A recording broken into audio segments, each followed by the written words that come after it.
Hello, and welcome to the Deep and Durable Learning Podcast. This is the show for anyone who wants to learn how to think. Your brain was designed to think deeply, but thinking often loses out in the battle for educational efficiency. Real thinking gets pushed to the margins and eventually abandoned in far too many cases. I know there are many, including some educators, who don't believe that thinking can be taught. My students in my nearly 45 years in higher education, however, regularly told me on course evaluations that I taught them how to think. I believe I can help you with my proven strategies.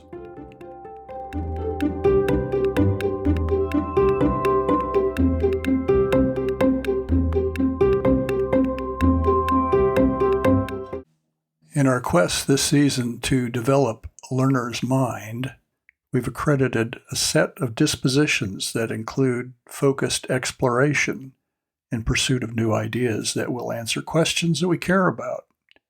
In the last episode of this podcast, we dealt with childhood amnesia, and through that study, it became clear that we're doomed to forget if we try to remember facts. The key to lasting learning is the formation in our mind of logical categories that we call concepts. Concepts are patterns. Concepts are perceptions of regularities in objects, phenomena, sequences, causation, emotional states, you name it. Our brains are incorrigible pattern seekers, and that's what generates our concepts. We're hardwired by our neurobiology to seek patterns, and yet formal education seldom leverages this extraordinary ability. Instead, we're fed a steady diet of facts which we're expected to file, somehow, in our brains. The dominant filing method is brute force memorization. We all know from sad experience how well that works out. In today's podcast, I want to begin to operationalize conceptualization. I'm going to take apart the idea of concept formation so that seeking patterns becomes the basis for all your learning. Patterning must become your innate learning disposition because you'll continue to be assaulted with information, and your brain will continue to be a leaky sieve unless you create the appropriate concept categories. Rest assured, you can conceptualize. You've already demonstrated your brilliance. In your early infancy, your rapidly expanding vocabulary was a source of familial pride, beginning with your first word. Concept formation was the basis for those attainments.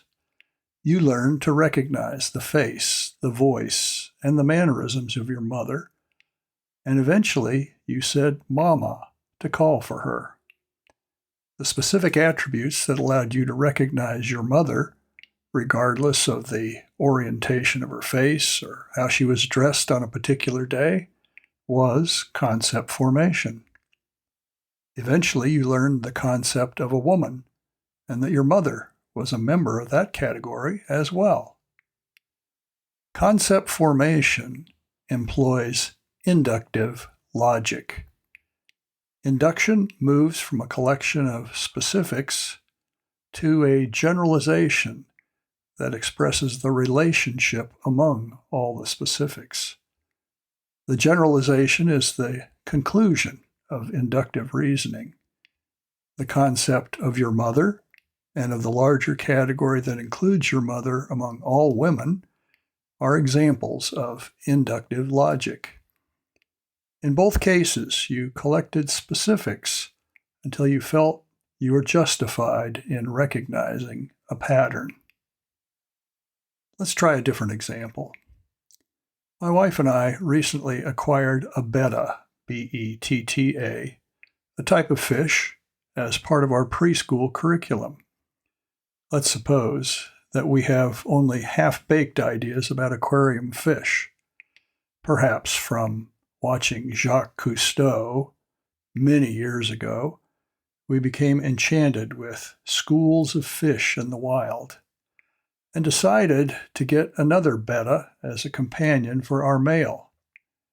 We're reasoning from specifics about fish, schools, and communities, and let's say we arrive at a generalization, and here it is. Fish need to be in communities to thrive. That's our inductive conclusion. Notice that the conclusion covers all fish and that it includes other concepts, communities, and thriving. This conclusion covers more than the specifics that fed into it. For that reason, an inductive conclusion is often called an inductive leap, or in the vernacular, we say that we jumped to a conclusion. That's always true with inductive reasoning because the conclusion covers more instances than the specifics that fed into it. Induction is a creative process. The conclusions are not inevitable. They may, in fact, be highly individualistic and not at all obvious to others. The creative aspect of induction can be a strength. Einstein's theory of relativity has been called an intuitive leap of immense proportions. In the words of another scientist, research is seeing what everyone has seen and thinking what no one else has thought. To think what no one else has thought may, however, put you straight into the world of crackpots. Take the example of the betta fish. If I think my male betta needs company to thrive, there's a good chance I'm going to be shocked. If I actually put another male betta in the same tank, there will be a duel to the death of at least one and perhaps both males. Even a female betta won't make it long-term in the same tank with a male. A little more study would have surfaced two more important specifics. One, not all fish are schooling fish. And two, betta fish are also known as Siamese fighting fish, and they're extremely territorial. My generalization about fish was based on an inadequate collection of specifics. That's where I started to go wrong. Our inductive generalizations can be tested using deductive logic. We are more familiar with deduction than induction. In our betta example, deduction would proceed like this. Major premise.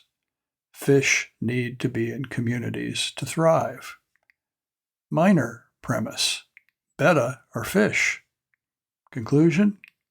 Therefore, betta need to be in communities to thrive.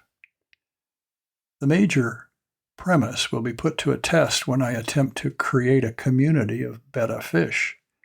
In this instance, the death of one or more betta males will show me my major premise is incorrect. It would falsify my inductive conclusion.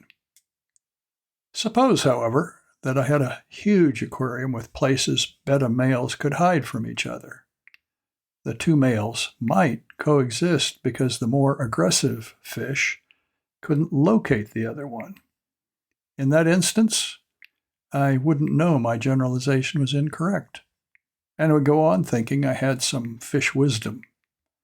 My inductive generalization would appear to be confirmed. It is still a flawed idea. I just don't know it. It isn't uncommon for flawed induction to go on undetected. Many people are, in fact, reluctant to put long-held notions to the test. Confirmation bias is characteristic of our siloed age. Many people don't engage with the views of those with whom they disagree out of fear of the counter-arguments they'll encounter. Louis Pasteur rightly said, "The greatest derangement of the mind is to believe in something because one wishes it to be so. It is not intellectually honest to cherry-pick specifics that confirm my cherished notions. Encountering contrary evidence improves my thinking. In the end, I may disagree with the other person, but my mind is aware of the specifics that he or she use in justifying their conclusions. There's nothing to fear in engagement. Augustine rightly observed that all truth is God's truth. The Christian disposition is supposed to be engagement with evidence and adversaries. Notice this admonition from the Apostle Paul in 2 Corinthians chapter 10. I'm quoting here from the Net Bible, N-E-T, starting with the second part of verse 4, where Paul says, "The weapons of our warfare are not human weapons, but are made powerful by God for tearing down strongholds." We tear down arguments and every arrogant obstacle that's raised up against the knowledge of God, and we take every thought captive to make it obey Christ. Much more could be said, but let's move back to operationalizing induction. Neuroscientist Daniel Bohr, in his book, The Ravenous Brain, says, neuroscience, quote, explains our insatiable search for meaning, end quote. The reality is we're never satisfied with just the what. We want the so what. We want to know how and why. We search for patterns because we're wired by our Creator to this end. Pattern seeking will be rewarded because the universe overflows with patterns, and they all lead us back to our Creator. See Romans chapter 1. Induction is not linear, and it is not rule-based. These two realities make it challenging for the lecture-based batch processing of large number of students in traditional education systems to accommodate. Consequently, most students and adult learners have only conceptualized subliminally. We all have categories in our minds, but it isn't obvious how they were created. One lesson from this season of podcasts is that conceptualization is aided and abetted by focused exploration.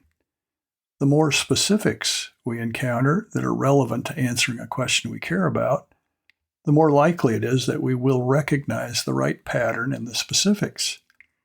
My initial betta fish hypothesis example serves to show the weakness that can result from an inadequate collection of specifics.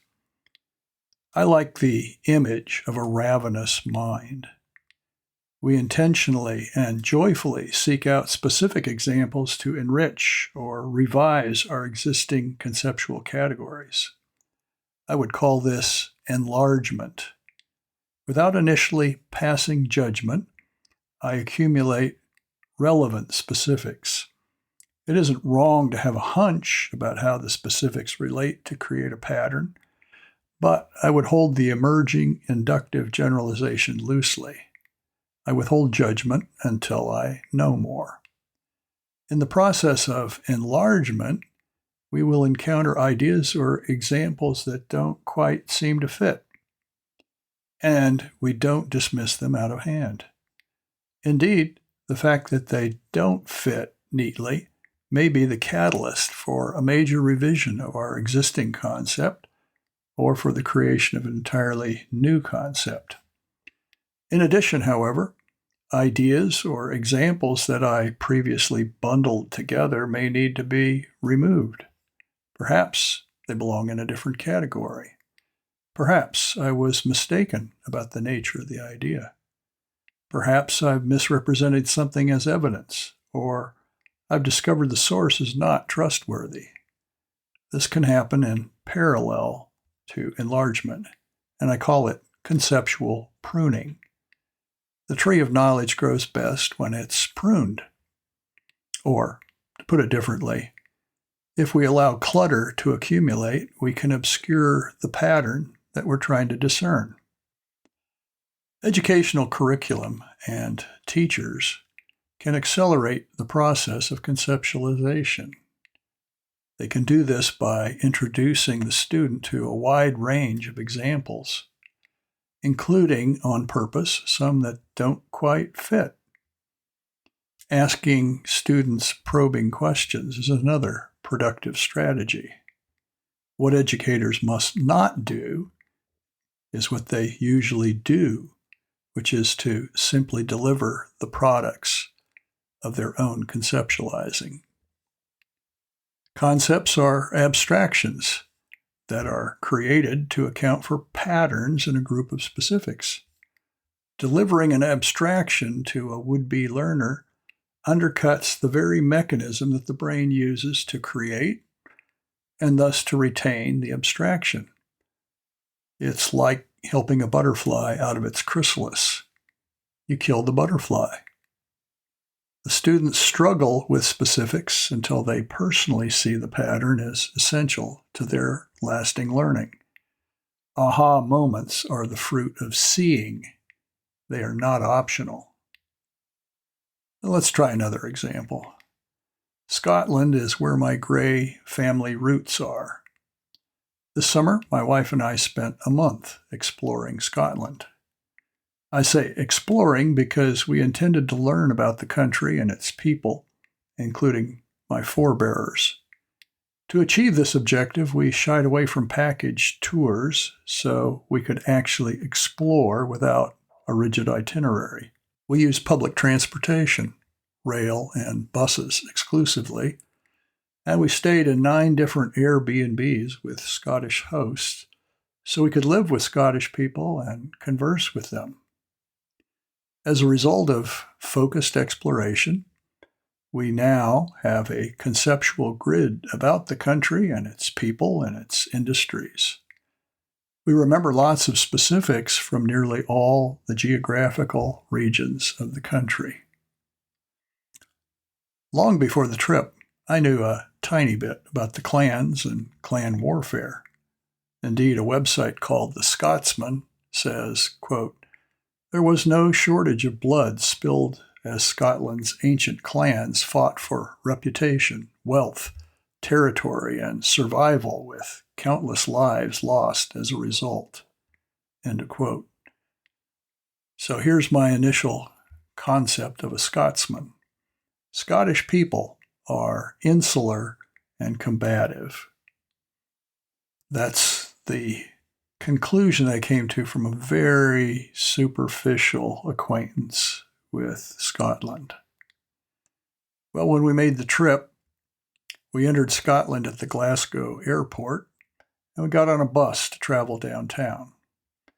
As the bus made stops, I noticed that every person who got off the bus thanked the driver.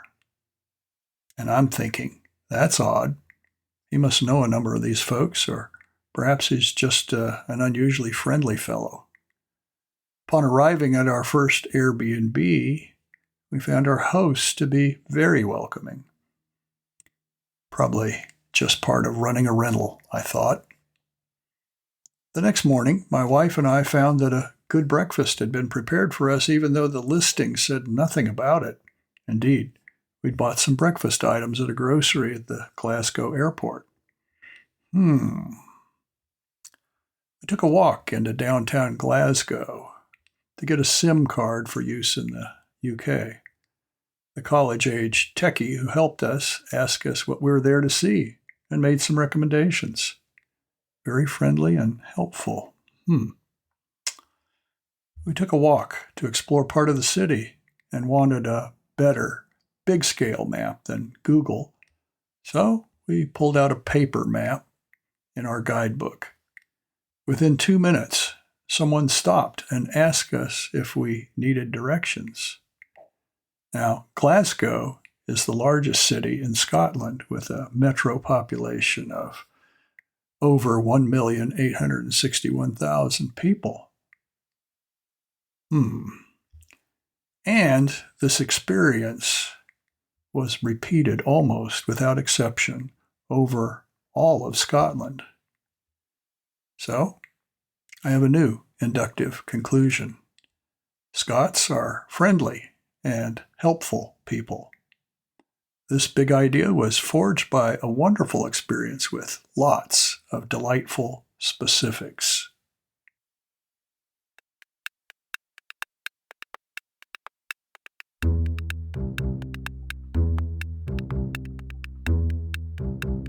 We've just begun the restoration of pattern recognition as the focal point of deep and durable learning.